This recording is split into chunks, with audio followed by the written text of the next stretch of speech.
Good evening. My name is Justice Wagman. I wanted to make a video tonight on the subject of natural law, as well as my own awakening process and how I came to find truth in natural law. So we'll start with the symbol in front of me, which is called the Ankh. It represents sacred femininity as well as sacred masculinity. These two principles represent the most important aspects of natural law. They can be summed up as doing no harm and taking no shit, the principle of nonviolence, and the principle of self-defense. These principles, if understood, and will secure human freedom for everyone. But we'll get into more of that later. When I was 16 years old, I was a kid, like any other kid, going to high school, and one day I came home and I started looking up videos of the footage of 9/11, just kind of on a whim. And I quickly realized that we had been lied to about what happened that day. That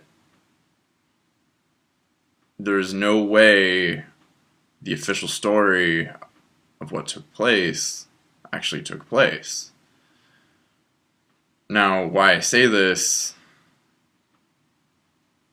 well, for one, jet fuel does not burn hot enough to melt steel beams. It can burn hot enough to make steel red hot, and if that was the cause of why the towers came down, we would have seen a lot more bending and wiggling and things of that nature as to how the towers collapsed. But instead we see this collapse of one floor right on top of the next, cascading down at near freefall speed, which is a phenomenon that is not seen in the collapse of buildings outside of controlled demolitions. Which brings me to the next point of evidence, thermite dust being found at Ground Zero.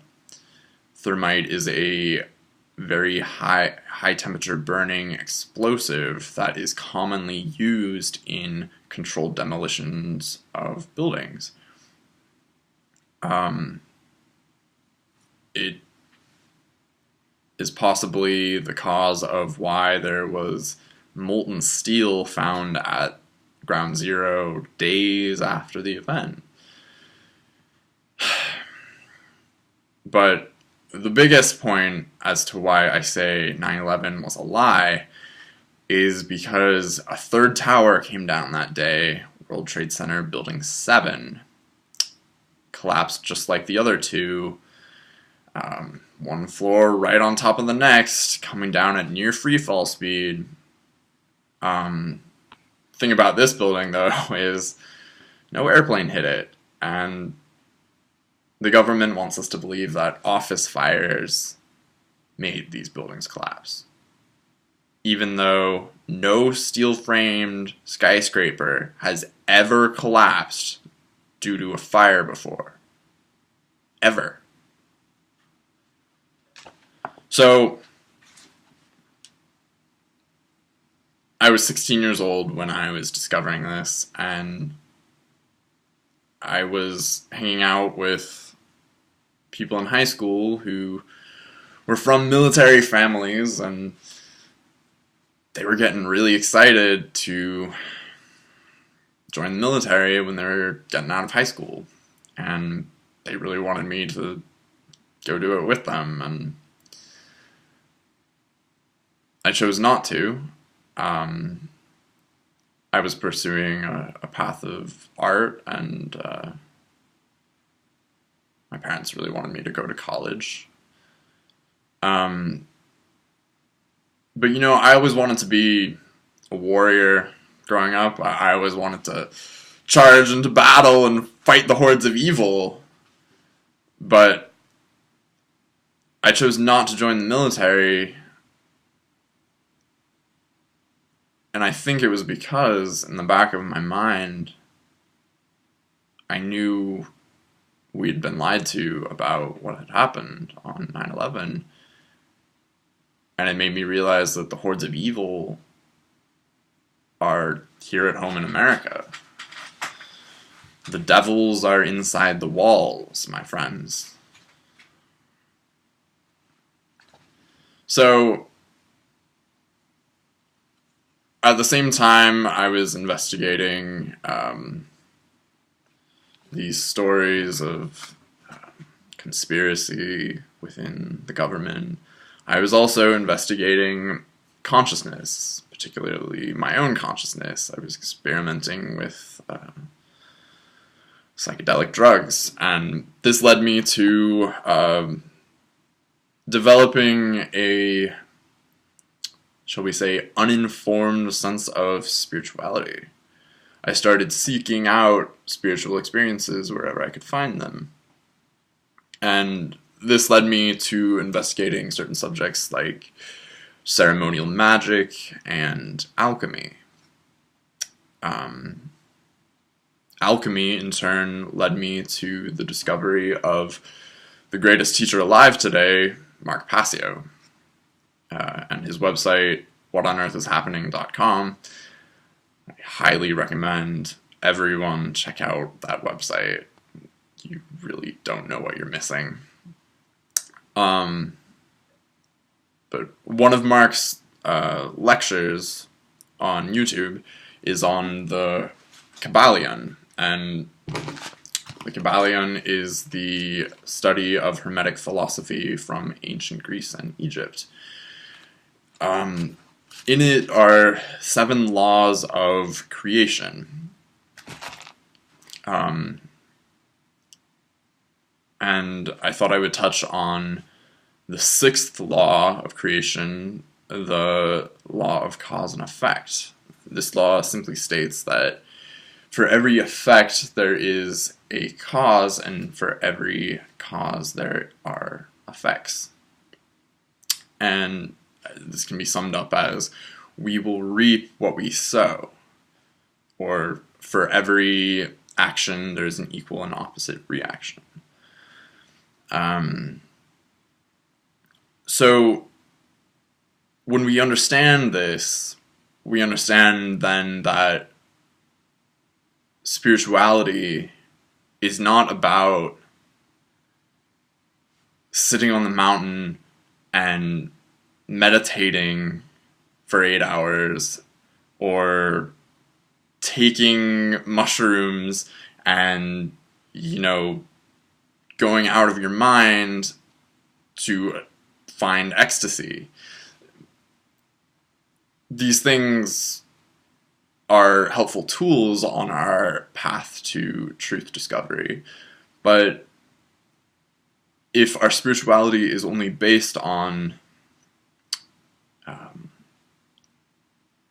trying to expand one's mind, we've kind of missed the point of what we're here to do. Because humanity right now has sown the seeds of tyranny. It's done this through various different avenues, but mainly the biggest one is through our support of government. So if we fuel the government is going to get bigger and it is going to get more tyrannical. This is the law of cause and effect. So the solution to tyranny is nonviolence and self-defense. These 2 principles, when understood and fully integrated by every individual here on Earth, will save the world. It really will. It is the only thing that can do it.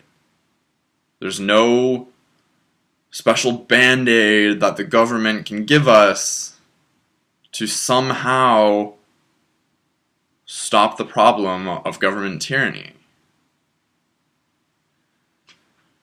So, spirituality, it's about what we do, but more importantly, it's about what we've stopped doing. So, we need to weigh every action we take against the feather of truth, or common sense morality, or natural law. Is this action violent? Is this action taking away anyone's rights? So a right is any action you can take that does not cause harm to another living being. And when this is properly understood, it will be seen that supporting the government in any way is not a right,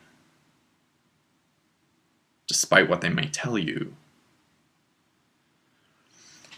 So, this means no longer participating in political elections, because we do not have the right to choose for our neighbors what is right for them.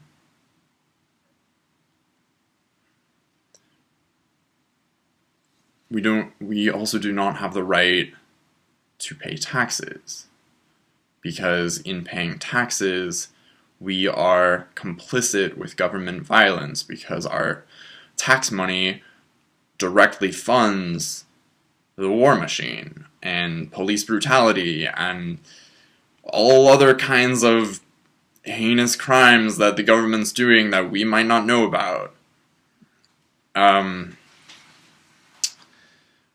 Another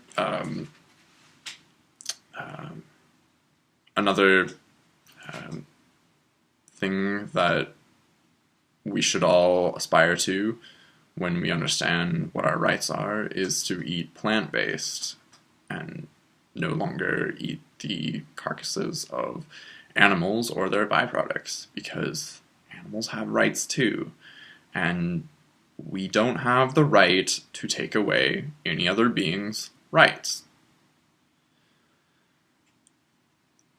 It also means no longer supporting the police and the military, because the police and the military are the people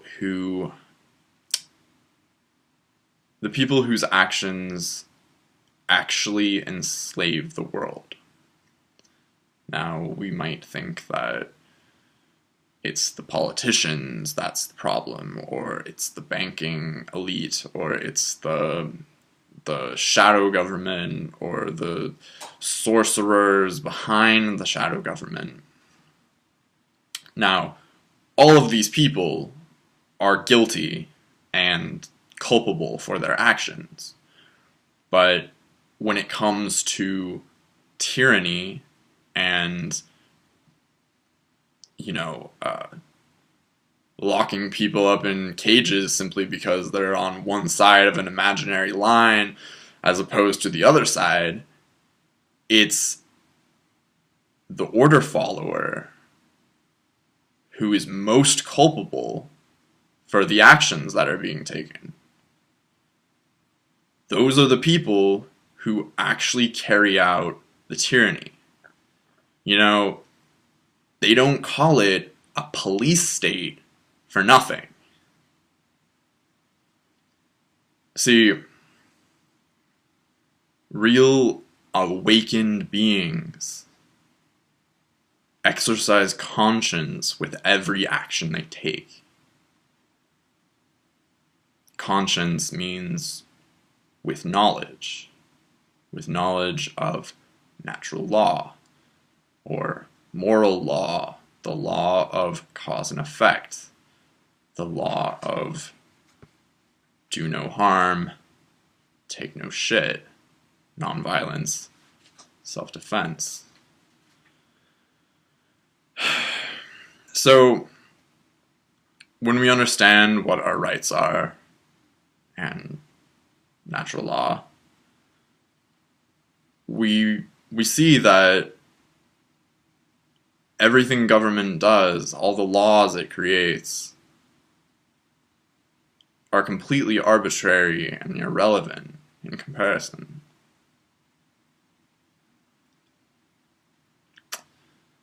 They are the biggest hindrance to humanity's evolution. And really, they're keeping us all enslaved. Government is slavery. Period. Alright, folks. I think I've had enough for tonight. Have a great night. Blessed be.